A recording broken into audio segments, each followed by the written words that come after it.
Olá, seja bem-vindo aqui ao canal Roberta Astrologia. Esse é mais um dos vídeos que eu estou fazendo com os principais movimentos astrológicos com foco nos ascendentes. E chegou a vez de levantar algumas hipóteses para quem tem um ascendente no signo de Aquário. Lembrando que além do ascendente ser o ponto mais pessoal do nosso mapa, e isso eu repito em todos os vídeos que eu faço dessa série, é também a partir do ascendente que nós dividimos as casas astrológicas, as 12 casas astrológicas que elas representam justamente as áreas da vida, né? As áreas da nossa vida, a experiência que a gente vive. Por isso que as previsões aqui são feitas com base no ascendente e não em outro ponto do mapa. Além disso, o contexto sempre vai ser importante dentro de qualquer leitura, então essa série de vídeos ela não corresponde a uma leitura personalizada.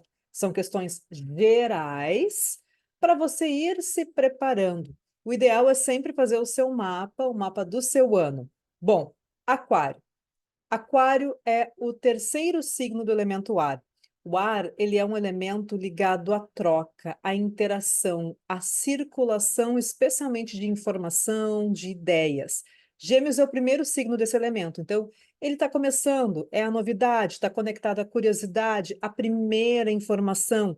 Libra é o segundo signo e já tem uma relação com a interação através do diálogo, né? Com uma troca um pouco mais maturada, a relação com o outro. E Aquário é o terceiro signo do elemento, então é a maturação total do ar, o ar fixo. A ideia, né? Aquela curiosidade que começa, que vira um diálogo, aquela ideia que existe, ela vira uma ideologia.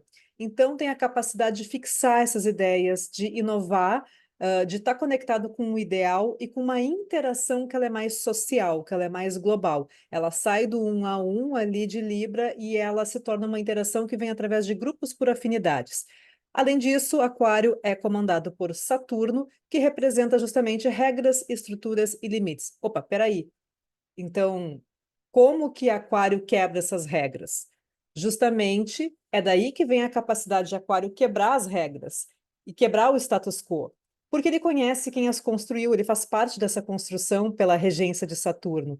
E Saturno representa tudo que pode ser estruturado. Vou deixar um card aqui que eu falo sobre Saturno para você assistir também esse vídeo, já que você tem ascendente em Aquário. É bom, né? Quanto mais a gente conhece o regente do nosso ascendente, melhor também a gente extrai o suco, né, a essência do nosso mapa.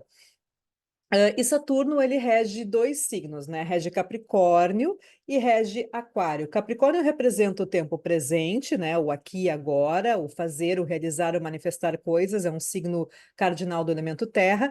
E Aquário, o tempo futuro, a visão de longo prazo. A capacidade de inovar também pode ser um dos motivadores desse ascendente. E por se tratar de um signo de natureza fixa, essas mudanças, elas estão ligadas ou elas estão conectadas a ideias próprias. Aquário não costuma ser tolerante para pensamentos que são divergentes dos seus. E isso inclui, inclusive, todos os sistemas, todos os grupos do qual decide fazer parte. Então, o Aquário não é de todos os grupos, e sim do grupo que ele escolhe, do grupo que tem afinidade com a ideia, com a ideologia que ele defende. Bom, essas são linhas gerais. Para entender como esse ascendente se manifesta, quais são as camadas, as nuances, as matizes, direcionamentos, é preciso analisar todas as condições de Saturno que comanda esse ascendente dentro do seu mapa, ok? Bom, vou começar então justamente por Saturno, já que Saturno é o cara que comanda o seu ascendente, e ele está atualmente em trânsito nessa nessa casa 2, né? Que é a segunda casa depois do ascendente. E ele fica aqui em Peixes, na casa 2 do seu mapa, até 2026. Entrou lá em março de 2023 e fica até 2026. É a segunda casa depois do ascendente. Então, ela trata do quê? Ela trata dessa continuidade, né? Ela dá sequência ao ascendente, ela trata dos recursos necessários para a gente dar continuidade à nossa vida.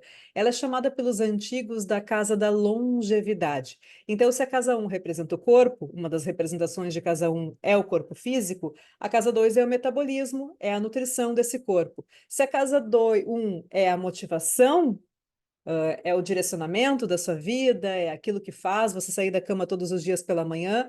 A casa 2 são os recursos necessários para que você precisa para se manter, para manter a sua motivação, para manter a sua vida, inclusive os recursos financeiros. Então, como você ganha, como você gasta e como você administra o seu dinheiro. Em relação a dinheiro, então, como que você lida com ele?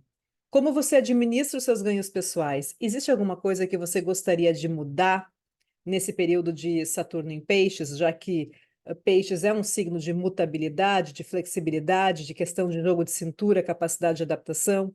Em relação ao metabolismo e alimentação, o que mudou nos últimos 3 anos, por exemplo? Qual ajuste você precisa ter ou fazer hoje na sua vida para garantir maior longevidade? Lembra que peixes, né? Saturno está num signo de água, então ele tem maleabilidade, tem capacidade de adaptação, sim, mas pode faltar um pouquinho de estrutura, de firmeza. Você consegue compreender quais são os seus limites nessas áreas do seu mapa? Saturno ainda vai retrogradar no segundo semestre do ano, ali entre 29 de junho e 15 de novembro. E Saturno em Peixes está conectado a Júpiter, né? Peixes é comandado por Júpiter. E Júpiter atualmente está transitando aqui por Touro, nessa área do seu mapa, na casa 4 do seu mapa. Aqui tem uma conexão, né? Touro está voltando, agora Júpiter está voltando de uma retrogradação aqui nessa área, a partir do dia 30 de dezembro, volta para o movimento direto, e tem uma conexão aqui entre casa 2, que é a questão do dinheiro, recursos, metabolismo, e casa 4, que tem relação com vida privada, imóvel, família, lar, casa, intimidade, final de ciclos também são questões relacionadas à casa 4. Existe alguma questão envolvendo essas áreas da vida que está pedindo hoje por maior atenção? Você consegue perceber alguma oportunidade, até mesmo envolvendo ganhos ou alguma conexão financeira que pode ter ficado para trás, envolvendo algum imóvel, alguma questão ali familiar, e agora você retoma? Lembra que touro é um signo fixo e do elemento terra. E isso dá para touro o título do mais fixo dos fixos, justamente por essa capacidade de conservar, de manter, de cuidar, de preservar, o cuidado através da preservação. E especialmente agora nos últimos 2 anos, quando os eclipses caíram também nessa área do seu mapa, na casa 4, a vida íntima, familiar, a sua casa, o seu ambiente mais privado, podem ter pedido mais a sua atenção. O eixo dos signos fixos, né, que é Aquário, Touro, Leão e Escorpião, ele tem sido muito estimulado nos últimos anos, recebido muitos estímulos exteriores, chamando para mudanças, especialmente ali desde a virada de 2020, quando teve o encontro entre Júpiter e Saturno no seu ascendente em Aquário, e com picos de maior tensão, de maior mudança, ali entre 2021 e 2022. Então, agora é mais um capítulo dessa história que já vem sendo contada ali desde a virada de 2020. Como você tem administrado isso na sua vida, especialmente por se tratar de questões que são mais centrais, mais estruturais para você? Se existe algo que precisa ser amarrado, estruturado, algum fiozinho ali que pode ter ficado mais solto, você aproveita agora essa conexão benéfica entre essas duas áreas, né? Entre a área de Saturno em Peixes e de Júpiter transitando por Touro no seu mapa, especialmente até a última semana ali de abril. Lembra que Júpiter e Saturno aqui, eles estão conversando de uma maneira boa, suave, é um sextil, mas ao mesmo tempo é um aspecto muito sutil que às vezes depende que a gente observe e que tome uma ação. Não é um aspecto assim que flui numa natureza assim muito que é muito perceptível. Às vezes é muito sutil, às vezes tem alguma questão ali acontecendo, alguma oportunidade que a gente não está visualizando e de repente a gente se dá conta e pensa, ah, tá aqui e vai lá e faz. Então o sextil sempre precisa de um estímulo maior para acontecer. A partir do dia 25 de maio, deixa eu só limpar aqui a tela, a coisa muda de tom, porque Júpiter vai sair então aqui dessa área de touro do seu mapa e vai entrar na área de Gêmeos.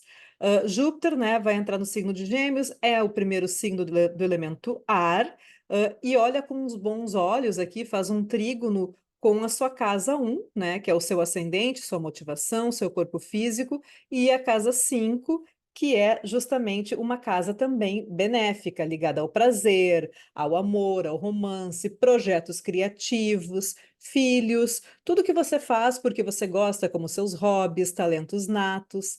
E, ao mesmo tempo, tem que dar uma certa cuidadinha, porque Júpiter em Gêmeos está numa posição de debilidade para o planeta. Então, aqui você precisa observar com cuidado como os temas dessa área, da casa 5, vão se desenvolver. E cuidar, às vezes, com o excesso, com aquele vendaval, com aquela dispersão, com aquele leva e traz, com a volatilidade. Ao mesmo tempo, oportunidades novas, né? Lembra que Júpiter coloca uma lupa sobre as coisas, é um planeta ligado a oportunidades de crescimento. Vou deixar um card aqui sobre Júpiter para você assistir também. Podem surgir na medida que você coloca energia nos seus projetos pessoais. Apenas aqui o cuidado, né, para não abrir frentes demais. E essas situações novas, elas também estão conectadas, com a posição de Mercúrio do seu mapa.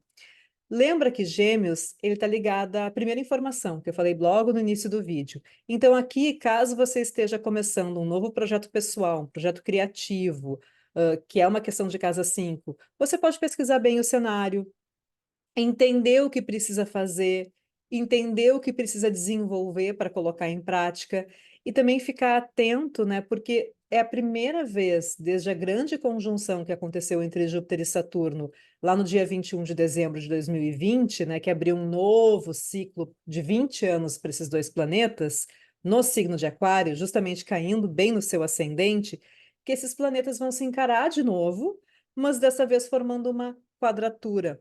Observe, então, a semana do dia 18 de agosto, que pega essa questão aqui de casa 5, que é onde está transitando Júpiter aqui em Gêmeos. Opa, peraí, deixa eu marcar de novo. Com a casa 2, que é a questão aqui financeira.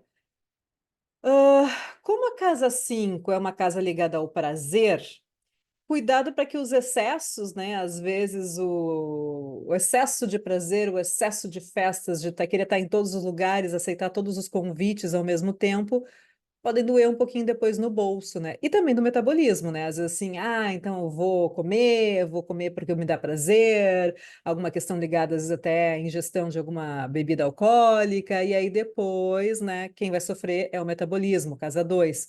Ou então, né, um cenário menos, mais assim, para um lado de projetos pessoais, se você estiver vivendo as condições da casa 5 com projetos criativos e pessoais, entenda qual é o investimento que você está disposto a fazer. Qual é o limite? Por exemplo, eu decidi escrever um livro, eu estou escrevendo um livro, eu comecei o livro, esse meu projeto criativo, e eu quero publicar, quero fazer uma autopublicação, ou então vou tentar vender para uma editora. Ok, vá em frente, mas estude o cenário, veja o que precisa ser feito e o quanto você precisa também para colocar esse projeto na rua, né? E se informe. Porque é uma quadratura que vai pedir um certo jogo de cintura e também, claro, vai depender da relação que existe entre essas áreas do seu mapa. Se você tem planetas nessas casas também, na casa 2 ou na casa 5, além das próprias condições de Júpiter e Saturno no seu mapa, muda de figura. Aqui eu estou falando, né, como eu expliquei no início do vídeo, um contexto mais geral. Bom, em relação aos eclipses, né?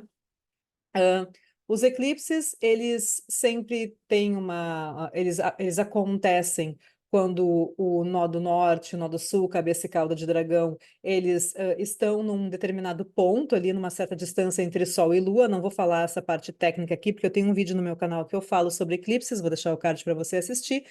Mas o nó do norte, né, que é a cabeça do dragão, ele sempre traz o foco, ele sempre vai, né, trazer o passo de desenvolvimento, ou de forma coletiva, né, quando a gente pensa nos eclipses que afetam a gente enquanto coletividade e humanidade, e também tem a questão pessoal, dependendo da área onde eles caem no nosso mapa. O nó do norte, ele traz esse foco, e como ele está caindo, né, atualmente em Áries, então é praticamente um pé na porta, que é uma direção aqui, né? Que pode trazer, às vezes, um pouquinho mais de resistência, enquanto o nó do sul é aquilo que você já faz, assim, de maneira habituada, né? Já faz com maior segurança, maior conforto.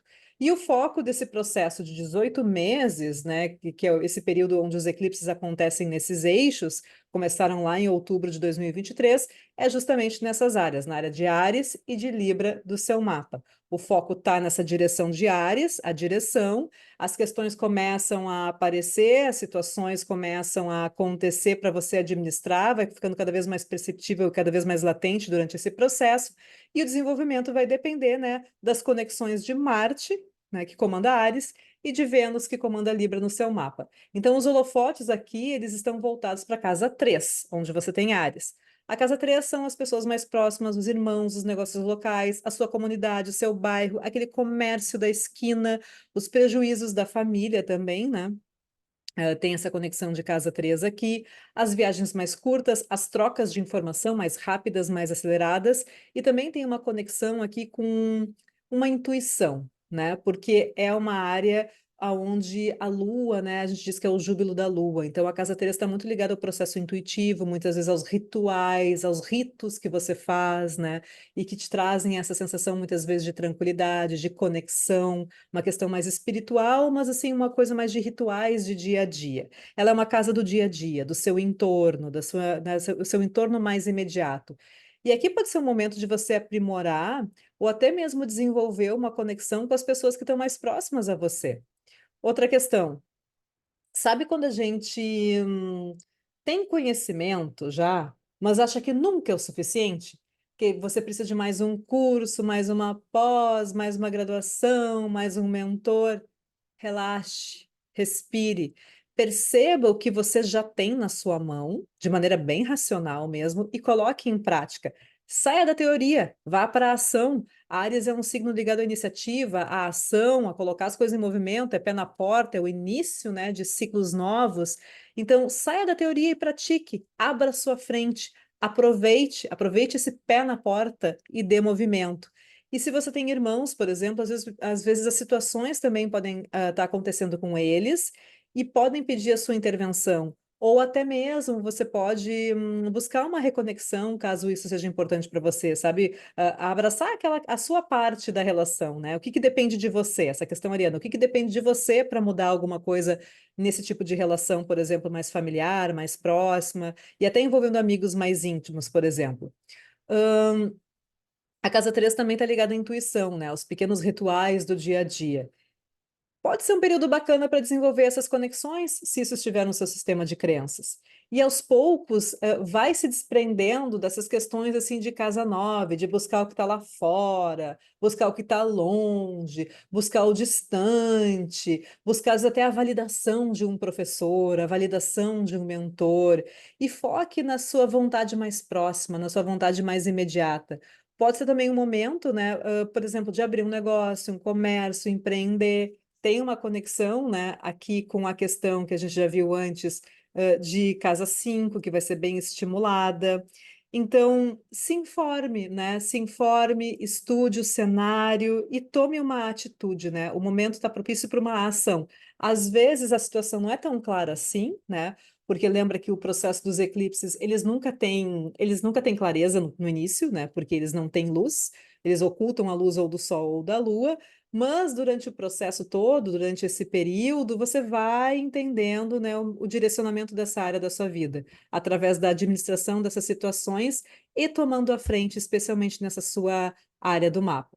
Bom, as datas, então, para você prestar atenção, não se foque com a data do eclipse em si, porque a astrologia não é relógio de parede, que é ali exato, né, no tal horário, tal, vai acontecer tal coisa, não. Ela entende o ciclo, né? A gente vai começando a sentir algumas coisas um pouquinho antes, tem pessoas que já percebem um pouquinho depois, vai depender também das próprias conexões que você tem no seu mapa e o quanto você está observando a sua própria vida também. Então, dia 25 de março vai ter um eclipse de nó do sul, que vai cair na área 9 do seu mapa, na área de Libra. Pode trazer até questões que começam a ficar mais perceptíveis daquele primeiro eclipse de outubro de 2023. Em 8 de abril vai ter um eclipse de nó do norte na casa ali de Áries, casa 3. Dia 17 de setembro, vai cair um eclipse ali na área 2 em Peixes, que já vai ser uma amostra de 2025, quando esse eixo vai sair de Áries Libra e vai entrar para a área de peixes virgem, então vai cair bem numa questão ligada às suas finanças, que já tem o estímulo de Saturno ali acontecendo também, então não são situações novas, mas pode ser aquele momento que a gente olha e percebe, opa, peraí, vou começar a abraçar um chamado para administrar alguma coisa aqui nessa área da minha vida que eu não estava percebendo que precisa ser administrado. E no dia 2 de outubro vai ter depois um eclipse novamente na área de Libra, né? Casa 9, eclipse solar. Bom, em relação aos Mercúrios retrógrados de 2024, são sempre assim, ó, os principais movimentos do ano, né? De maneira geral, é o ingresso de Júpiter em Gêmeos, que vai acontecer no dia 25 de maio, a quadratura que vai fazer com Saturno em Peixes ali em agosto, né, no segundo semestre, os eclipses, que são importantes, e a retrogradação de Mercúrio, que vai acontecer esse ano em signos de fogo. O que acontece, então? Vai mudar a qualidade dessas retrogradações, porque em 2023 a gente teve retrogradação de Mercúrio retrógrado. Mercúrio retrógrado a gente tem todos os anos, né? Aquele convidado para a festa que nunca falta, ele sempre aparece. Foram em signos de terra. E a Terra traz ali, muitas vezes, a questão para aquilo que é mais prático, aquilo que é mais palpável, a questão de planejamento, de realização, de tornar real, o concreto, o racional. Já agora, o elemento fogo tem uma relação mais emocional no sentido de colocar aquilo, a emoção, né? Emoção, é colocar em ação, né? A emoção que movimenta, emotion, do inglês também, é um movimento. Então, é no sentido de entender o quanto que aquela questão, o quanto que aquela ideia, lembra que Mercúrio está conectado às nossas ideias, às informações, à mente racional, a como que a gente percebe, né, as informações, como a gente recebe as informações e como a gente retransmite também aos meios de comunicação. Tudo isso são questões mercurianas. Então, perceba que vai ser um momento que a gente vai começar a entender o quanto que aquela questão, o quanto que aquele pensamento, o quanto que aquela ideia, o quanto que aquele projeto realmente me mobiliza, me convida para uma ação, me convida para uma atitude, e muitas vezes encontrar uma solução também, né, de uma maneira mais criativa, porque tem esse processo de criação que vem através do fogo, né, da energia do fogo. Bom, entre o dia 1º de abril, e não é mentira, 1º de abril mesmo, e 25 de abril, Mercúrio vai retrogradar aqui na casa 3 em Áries, que é um dos principais temas do seu ano, né? Que eu falei antes ali nos eclipses. O eclipse no dia 8 de abril vai acontecer justamente durante essa retrogradação. Então, observe os temas que começam a surgir lá na última quinzena de março. Lá, a partir daquele eclipse do dia 25 de março, aqui, que vai cair nessa área de Libra, já comece a observar o que vem naquela semana, porque esses temas depois vão desembocar aqui nessa retrogradação de Mercúrio entre o dia 1º e 25 de abril. Bom, depois tem uma outra retrogradação que vai acontecer, Mercúrio vai estar aqui nos primeiros graus de Virgem, vai estar no 4º grau de Virgem, e daí volta aqui para Leão.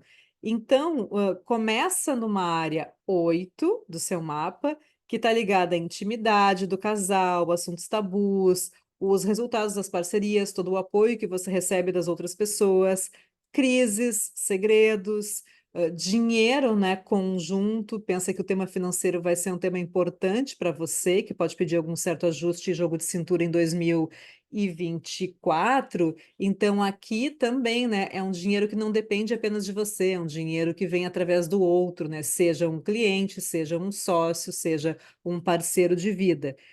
E depois, né, essa retrogradação vai tocar aqui na casa 7, que é justamente os acordos, as parcerias, as alianças, o casamento. É a casa do outro, mas ela vai além do outro, né? São todas as relações que você estabelece, contratos, são todos os acordos que você faz no 1+1, e até mesmo os seus inimigos, né? Porque é uma casa que está fazendo uma oposição ao ascendente, muitas vezes o outro se opõe à nossa vontade. O que está precisando, de repente, de um novo posicionamento, de uma nova atitude da tua parte? Observe.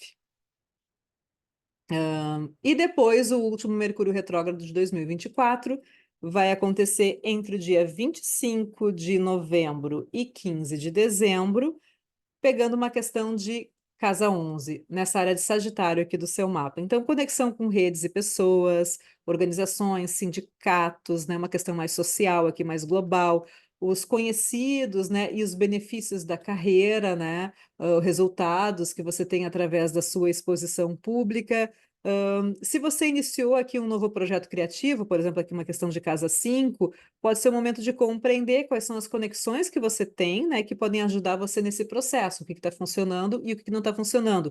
E como tem uma questão aqui ligada a fogo mutável, né, é uma retrogradação de Mercúrio num signo de fogo e também um fogo mutável, aqui é uma questão de ter um pouquinho mais de jogo de cintura, flexibilidade, mas também não cair na primeira crença, na primeira informação, né, porque Mercúrio em Sagitário é uma debilidade para Mercúrio, e ao mesmo tempo, Júpiter, que é o cara que comanda Sagitário, já vai estar retrógrado aqui nessa casa 5 também. Então, um pouquinho mais de cautela, especialmente ali, já no finalzinho do ano, nessa última retrogradação de Mercúrio para você.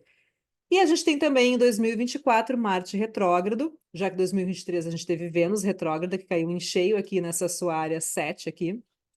Se você conheceu alguém diferente, alguém novo, ou começou um novo relacionamento, ou observou alguma mudança de padrão aqui, ou até um reconhecimento de padrão em relação às suas alianças e parcerias, agora é Marte que vai ficar retrógrado aqui na área de Leão e depois ele desemboca aqui na área de Câncer. A retrogradação começa lá no final do ano, a partir do dia 6 de dezembro, e termina lá em 25 de fevereiro de 2025. Então aqui pode aumentar, né, já que Marte, né, pode aumentar o risco de desentendimentos, de brigas, de discussões, especialmente em parcerias ligadas ao trabalho, né, porque que conecta casa 6 com casa 7, ou então, né, você juntou as escovas de dente e aí mudou alguma coisa na rotina, que é casa 6, e precisa ser ajustado, precisa ser conversado, porque às vezes, né, a convivência acaba trazendo algumas nuances, né, dos relacionamentos que a gente não esperava ou não imaginava que podiam aparecer. Bom, vai depender de outros aspectos também do seu mapa que podem atenuar esse movimento. É só ficar atenta. Essas são algumas previsões, então, feitas com base no ascendente, aspectos mais gerais, né? Não tem como trazer todos os movimentos e todos os trânsitos astrológicos aqui, porque aí, dependendo de cada mapa, tem ainda outros movimentos que podem ser importantes. Mas eu convido aqui você já a refletir sobre essas hipóteses. Claro que para entender como essas questões se desenvolvem ao longo do seu ano, vai depender de duas coisas: do seu contexto atual de vida, o que já está acontecendo, e quais são as escolhas e os caminhos que você já vem desenvolvendo, já vem escolhendo, tá bom? Aproveite, deixe o seu comentário, envie para os amigos que têm ascendente em Aquário e no próximo vídeo eu vou finalizar essa série com as previsões para quem tem ascendente em Peixes. Até lá!